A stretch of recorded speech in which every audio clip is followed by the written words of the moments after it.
ಅಸ್ಸಲಾಮು ಅಲೈಕುಂ ವರಹಮತುಲ್ಲಾಹಿ ವಬರಕಾತುಹು. ಈಗ ನಾನು ನಿಮ್ಮ ಮುಂದೆ ಒಂದು ವಿಭಿನ್ನ ಕಥೆಯನ್ನು ಹೇಳಬಯಸುತ್ತೇನೆ. ನೀವಿದನ್ನು ಪೂರ್ತಿಯಾಗಿ ವೀಕ್ಷಿಸುವಿರಿ ತಾನೇ? ತಾಯಿ ಮಗಳಿಬ್ಬರು ಮಾತ್ರ ವಾಸ ಮಾಡುವ ಗುಡಿಸಲೊಂದರ ಬಳಿ ಖಲೀಫಾ ಉಮರ್ ರಲಿಯಲ್ಲಾಹು ಅನ್ಹುರವರು ತಲುಪಿದರು. ಗುಡಿಸಲಿನೊಳಗಿನಿಂದ ಕೇಳುತ್ತಿದ್ದ ತಾಯಿ ಮಗಳ ಮಾತುಕತೆಯು ಅವರನ್ನು ಕುತೂಹಲಕ್ಕಿಡೆ ಮಾಡಿತು. ಖಲೀಫರವರು ಆಲಿಸಲು ಶುರು ಮಾಡಿದರು. ತಾಯಿ ತನ್ನ ಮಗಳೊಂದಿಗೆ ಹೀಗೆ ಹೇಳಿದಳು: ನಾಳೆ ಬೆಳಗ್ಗೆ ಹಾಲಿಗಾಗಿ ಜನರು ಬರುತ್ತಾರೆಯಲ್ಲವೇ? ಎಲ್ಲರಿಗೂ ಎಲ್ಲ ದಿನ ಕೊಡುವಷ್ಟು ಹಾಲು ನಮಗಿವತ್ತು ಸಿಗಲಿಲ್ಲವಲ್ಲ. ಆದ್ದರಿಂದ ಈಗಲೇ ಹಾಲಿಗೆ ನೀರು ಸೇರಿಸಿ ಬಿಡೋಣ. ಮಗಳು ಹೇಳಿದಳು: ಬೇಡ, ಲಭ್ಯವಿರುವ ಹಾಲನ್ನೇ ಹಂಚಿದರೆ ಸಾಕು.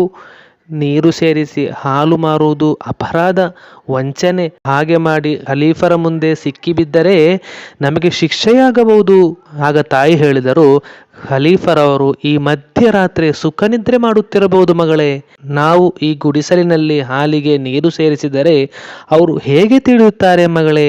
ಆದ್ದರಿಂದ ನೀರು ಸೇರಿಸು. ಮಗಳು ಹೇಳಿದರು: ಅಮೀರರು ಈಗ ನಿದ್ರಿಸಿರಲೂಬಹುದು, ಆದರೆ ಹಗಲಿನಲ್ಲೂ ರಾತ್ರಿಯಲ್ಲೂ ನಿದ್ರಿಸದೆ ದೃಶ್ಯಾದೃಶ್ಯಗಳನ್ನು ಬಲ್ಲ ಅಲ್ಲಾಹು ನಮ್ಮನ್ನು ಕೃತ್ಯವನ್ನು ಕಾಣುವನಲ್ಲವೇ ಅಮ್ಮ. ಅವನಿಂದ ಮರೆಮಾಚಲು ಸಾಧ್ಯವಿಲ್ಲವಲ್ಲ ಅಮ್ಮ. ಆದುದರಿಂದ ವಂಚನೆ ಸರಿಯಲ್ಲ ಅಮ್ಮ. ಅವರ ಮಧ್ಯೆ ವಾಗ್ವಾದ ಮುಂದುವರಿಯುತ್ತಿತ್ತು. ಕೊನೆಗೆ ಮಗಳ ನ್ಯಾಯಬೋಧನೆಯು ಜಯಿಸಿತು. ಹಾಲಿಗೆ ನೀರು ಸೇರಿಸುವುದಿಲ್ಲವೆಂಬ ತೀರ್ಮಾನವೂ ಆಯಿತು. ಈ ಮಾತುಕತೆಯನ್ನು ದೂರದಿಂದ ಆಲಿಸಿದ ಖಲೀಫಾ ಉಮರ್ ರಲಿಯಲ್ಲಾಹು ಅನ್ಹುರವರು ಮೆಲ್ಲಗೆ ಅಲ್ಲಿಂದ ಹಿಂತಿರುಗಿ ಮನೆ ಸೇರಿದರು. ಮರುದಿನ ಮುಂಜಾನೆ ಉಮರ್ ರಲಿಯಲ್ಲಾಹು ಅನ್ಹುರವರ ಮಗನಾದ ಅಬ್ದುಲ್ಲರನ್ನು ಕರೆದು, ಅಬ್ದುಲ್ಲಾ, ನೀನೀಗ ವಿವಾಹವಾಗುವ ಪ್ರಾಯಕ್ಕೆ ಬಂದಿರುವೆ ತಾನೆ? ನಿನಗೆ ತಕ್ಕ ಯೋಗ್ಯ ಹುಡುಗಿಯೊಬ್ಬಳನ್ನು ನಾನು ಕಂಡು ಹಿಡಿದಿರುವೆ. ಬಾ, ಹೆಣ್ಣು ನೋಡಲು ಹೊರಡು.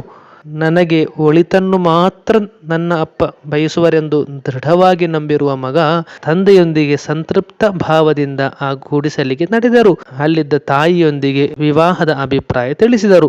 ಆಗ ಆ ತಾಯಿ ಹೇಳಿದಳು: ಏನಿದು? ಅರೇಬಿಯನ್ ಸಾಮ್ರಾಜ್ಯದ ಸರಿಸಾಟಿ ಇಲ್ಲದ ರಾಜನ ಮಗನಿಗೆ ಈ ಗುಡಿಯೊಳಗಿನ ಹೆಣ್ಣೆ?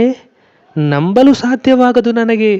ಖಲೀಫರವರು ಹೇಳಿದರು: ಗುಡಿಸಲು ಬಂಗಲೆಗಳೆಲ್ಲ ನಮ್ಮ ಗುರಿ, ಹೃದಯ ಶುದ್ಧಿ ಮಾತ್ರ ನಮ್ಮ ಗುರಿ. ಆಂತರಿಕವಾಗಿಯೂ ಬಹಿರಂಗವಾಗಿಯೂ ಅಲ್ಲಾಹನನ್ನು ಭಯಪಡುವ ಸಜ್ಜನ ಹುಡುಗಿಯಾಗಿರಬೇಕು ನನ್ನ ಮಗನಿಗೆ. ಅದು ನಾನು ತಿಳಿದುಕೊಂಡಿದ್ದೇನೆ. ಆ ಸಂಗತಿಗಳೆಲ್ಲ ಸವಿಸ್ತಾರವಾಗಿ ತಿಳಿದಾಗ ತಾಯಿಯ ಮನಸೋರೆಗೊಂಡಿತು. ಮಹಾಭಾಗ್ಯವಂತೆಯಾದ ಮಗಳಿಗೂ ಮನತುಂಬ ಬಣ್ಣದ ಚಿತ್ತಾರ ಮೂಡಿದವು.